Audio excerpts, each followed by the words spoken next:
Hello everyone, welcome to Biosecrets. Today we will discuss part 4 of human health and disease. In the previous video we have discussed till mucosa associated lymphoid tissue. You can watch all the videos of this chapter in the playlist section. Now we will start from the topic AIDS. Okay, so let's start. The word AIDS stands for acquired immunodeficiency syndrome. This means deficiency of immune system. AIDS में immune system ही deficient हो जाता है, वो functioning ठीक से नहीं करता है. ठीक है, इम्यून सिस्टम का फंक्शन होता है हमारी बॉडी को हेल्दी रखना. फिर जब डेफिशिएंसी हो जाती है इम्यून सिस्टम की तो वो हमारी बॉडी को हेल्दी नहीं रख पाता है, तो और भी छोटे छोटे कई सारे इन्फेक्शंस बॉडी में हो जाते हैं. This means deficiency of immune system acquired during the life time of an individual, indicating that it is not a congenital disease. देखिए, ये हमारी लाइफ टाइम में ही एक्वायर्ड होता है एड्स का इन्फेक्शन. ठीक है, ये बाय बर्थ तभी होता है जब मदर को एड्स होता है. ठीक है, so syndrome means a group of symptom. Syndrome का मतलब क्या होता है? Group of symptom. एड्स को फर्स्ट टाइम 1981 में रिपोर्ट किया गया था. In the last 25 years or so, it has spread all over the world, killing more than 25 million persons. 25 million persons last 25 years में से लगभग किल हो चुके हैं. Causes of AIDS. AIDS is caused by the human immunodeficiency virus. HIV virus से होता है AIDS. A member of a group of viruses called retrovirus. HIV virus retrovirus group का एक मेंबर है जिसमें आरएनए जीनोम पाया जाता है. रेट्रोवायरसेस जो होती हैं उसमें जेनेटिक मटेरियल आरएनए होता है, डीएनए नहीं होगा. ठीक है. Transmission of HIV infection generally occurs by transmission. कैसे होता है HIV इन्फेक्शन, कैसे फैलता है? तो sexual contact with infected person. Point number 1, this is. Now come to point number 2, by transfusion of contaminated blood and blood products. Point number 3, by sharing infected needles as in the case of intravenous drug abusers. Point number 4, from infected mother to her child through placenta. Now people who are at high risk of getting this infection includes. किन लोगों को इसका ज़्यादा risk रहता है infection का? Individuals who have multiple sexual partners. Point number 1. Point number 2, drug addicts who take drugs intravenously. Point number 3, individuals who require repeated blood transfusions. And point number 4 is children born to an HIV infected mother. Now, important points about AIDS. Point number 1 is, it is important to note that HIV/AIDS is not spread by mere touch or physical contact. It spreads only through body fluid. ये touch से, physical contact से, इसमें कुछ भी infection patient से transmit नहीं होता है. ये केवल बॉडी फ्लूइड के ट्रांसमिशन से स्प्रेडिंग होती है इसकी. HIV infected persons should not isolated from family and society. Point number 3 is, there is always a time lag between the infection and appearance of AIDS symptoms. This period may vary from a few months to many years, usually 5 to 10 years. देखिए, जब इसका infection होगा और जब इसके symptoms दिखने start होंगे उसके बीच में लगभग 5 to 10 years का टाइम हो सकता है. कुछ मंथ्स से लेकर कुछ ईयर्स का टाइम भी हो सकता है. ठीक, एकदम से इसके इन्फेक्शन होने के बाद सिम्टम अपीयर नहीं होते हैं. After getting into the body of the person, the virus enters into macrophages where RNA genome of the virus replicates to form viral DNA with the help of the enzyme reverse transcriptase. जब ये किसी person की body में जाता है HIV virus, ठीक है, तो पहले तो ये अपने नंबर को इंक्रीज करता है, मोर HIV वायरस को प्रोड्यूस करता है मतलब. ठीक है, इनटू मैक्रोफेजेस में जाएगा वेयर, जहाँ पे RNA जीनोम जो होता है, जेनेटिक मटेरियल में अभी मैंने बोला था कि इसमें RNA होता है. ठीक है, वो फिर रेप्लिकेट करता है और वायरल DNA बनाता है. RNA से DNA बनाता है. किस एंजाइम का यूज़ करके? रिवर्स ट्रांसक्रिप्टेज एंजाइम को यूज़ करके. This viral DNA gets incorporated into host cells DNA. Host जो पर्सन है उसके अंदर तो जेनेटिक मटेरियल DNA है, तो उसके साथ वो इनकॉर्पोरेट हो जाता है फिर वायरल DNA. ठीक है। वायरल डीएनए इनकॉर्पोरेट हो जाता है होस्ट सेल के डीएनए के साथ और फिर वो डायरेक्ट करेगा इन्फेक्टेड सेल्स को कि हमारा वाला प्रोटीन बनाओ, वायरस पार्टिकल्स बनाओ, ठीक है।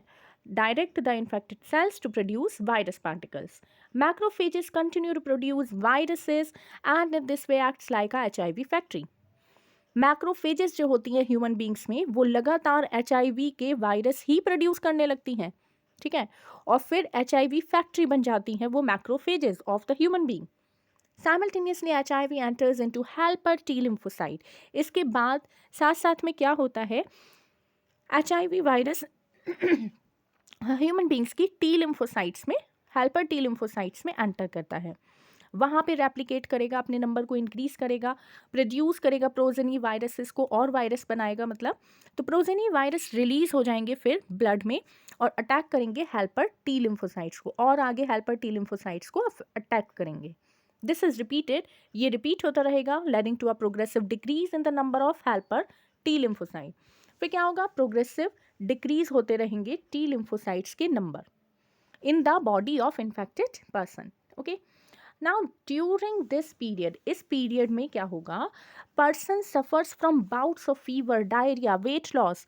पर्सन को फीवर रहेगा, डायरिया होता रहेगा, वेट लॉस होता रहेगा due to decrease in the number of helper T lymphocyte, क्योंकि हेल्पर टी लिम्फोसाइट कम होती जा रही है. Person start suffering from infections that could have been otherwise overcome, such as those due to bacteria, especially mycobacterium, viruses, fungi and even parasites like toxoplasma. देखिए, जब T lymphocytes के number decrease हो रहे हैं, टी लिम्फोसाइट क्या करता है, help करता है बी लिम्फोसाइट को एंटीबॉडीज़ को प्रोड्यूस करने में. तो हमारी बॉडी एंटीबॉडीज़ को प्रोड्यूस नहीं कर पाएगी क्योंकि उसके पास मेमोरी ही गायब हो जाएगी, ठीक है. मेमोरी ही नहीं रहेगी क्योंकि टी लिम्फोसाइट्स ही नहीं है, मेमोरी तो टी लिम्फोसाइट के पास होती है. तो पर्सन को छोटे छोटे इन्फेक्शन भी बहुत ज़्यादा परेशान करने लगेंगे, जिनसे हमारी बॉडी ओवरकम कर लेती है जिन इन्फेक्शन से, वो इन्फेक्शंस भी पर्सन को बहुत परेशान करेंगे, ठीक है. The patient becomes so immune deficient that he is unable to protect himself against these infections. Patient इतना ज़्यादा इम्यूनो डेफिशिएंट हो जाएगा, उसका इम्यून सिस्टम इतना वीक हो जाएगा कि वो अपने आप को प्रोटेक्ट नहीं कर पाएगा इन सारे इन्फेक्शन से. माइकोबैक्टीरियम, वायरसेस, फंजाई, ये सब इन्फेक्शन उसको हो जाएंगे, इन सब से मतलब इन्फेक्शन उसको हो जाएंगे. देखिए, ये है रेट्रोवायरस, वायरल आरएनए कोर है. यहाँ पर देखिए ये वायरस है, रेट्रोवायरस का एक मेंबर ही तो है HIV वायरस, ठीक है. तो इसमें देखिए सिंगल स्ट्रैंडेड RNA प्रेजेंट है और वायरल का कोट प्रेजेंट है ऊपर से. अब जब वायरल का ये प्रोटीन कोट रिमूव होगा तब ये अंदर जाएगा.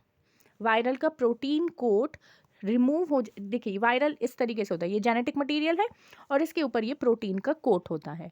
जब ये बॉडी में एंटर करता है तो केवल इस तरीके से RNA या DNA ही एंटर करता है, जो प्रोटीन का कोट होगा ऊपर वाला वो हट जाएगा. So virus infect normal cell, virus ने ये नॉर्मल सेल पे इन्फेक्शन करा. अब ये एनिमल सेल है, ये इसकी प्लाज्मा मेम्ब्रेन शो हो रही है एनिमल सेल की, ठीक. अंदर गया वायरस,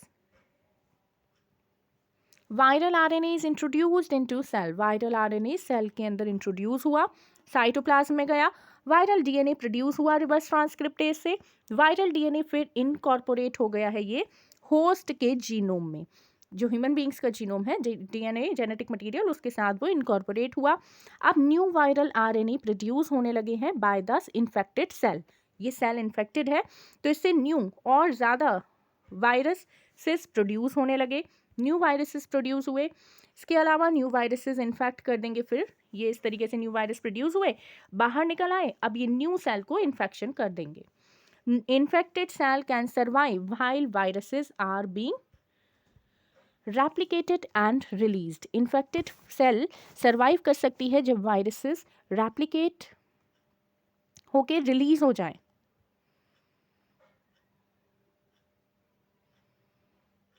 ये एप्लीकेशन ऑफ रेट्रोवायरस अभी हमने देखा। अब देखिए वाइडली यूज डायग्नोस्टिक टेस्ट क्या है इसका।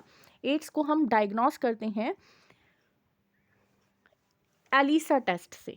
इसकी फुल फॉर्म है enzyme linked immunosorbent essay.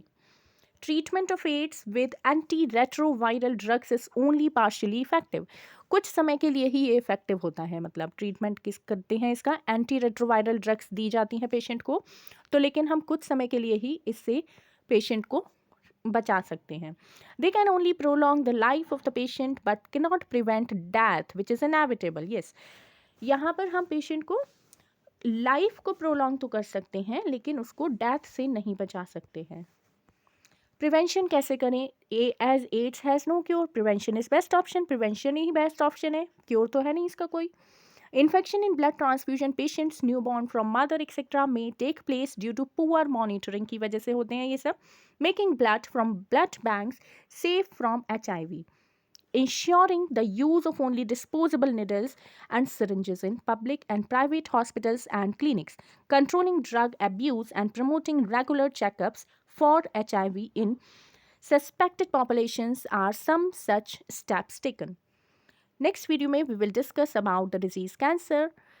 Okay, if my videos are helpful for you then please like, share and subscribe this channel, and if you have any query then you can mention it in comment section. Thank you so much.